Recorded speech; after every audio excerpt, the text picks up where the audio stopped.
കയ്യിൽ വന്ന നന്മകളും കൈകൊണ്ട് പിടിച്ച നന്മകളും ചവിട്ടി പിടിച്ച നന്മകളും നമ്മുടെ ജീവിതത്തിൽ ഉണ്ടായിരുന്നെങ്കിൽ ഇന്ന് ഏതെല്ലാം നിലകളിൽ നമ്മൾ എത്തുമായിരുന്നു എന്ന് ചിന്തിക്കുന്ന ഒരുപാട് ഭാഗങ്ങൾ നമ്മുടെ ജീവിതത്തിലുണ്ട്.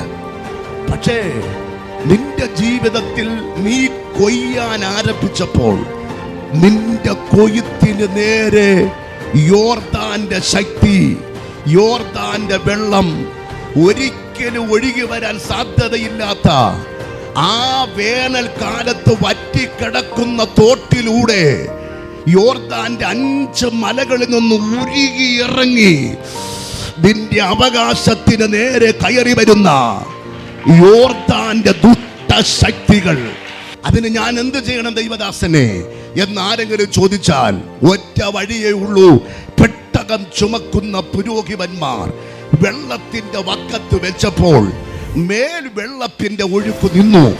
നിന്റെ കൊയ്ത്തുപാടത്തിന് നേരെ ഇളകി വരുന്ന കോടികൾ കൊയ്യത്തക്ക വിധത്തിൽ കിടക്കുന്ന നെൽപ്പാടം പോലെ കിടക്കുന്ന കൊയ്ത്തുപാടമാകുന്ന നിന്റെ ജീവിതത്തിന് നേരെ ഒഴുകി ഉരുകി ഇറങ്ങി വരുന്ന ഈ യോർദാനെ നീ ചെയ്യേണ്ടത് ദൈവത്തിന്റെ പെട്ടകം തോളിലെടുക്കുക, അഭിഷേകത്തെ തോളിലെടുക്കുക, ആത്മനിറവിനെ തോളിലെടുക്കുക. പെട്ടകം ദൈവത്തെ കാണിക്കുന്നു.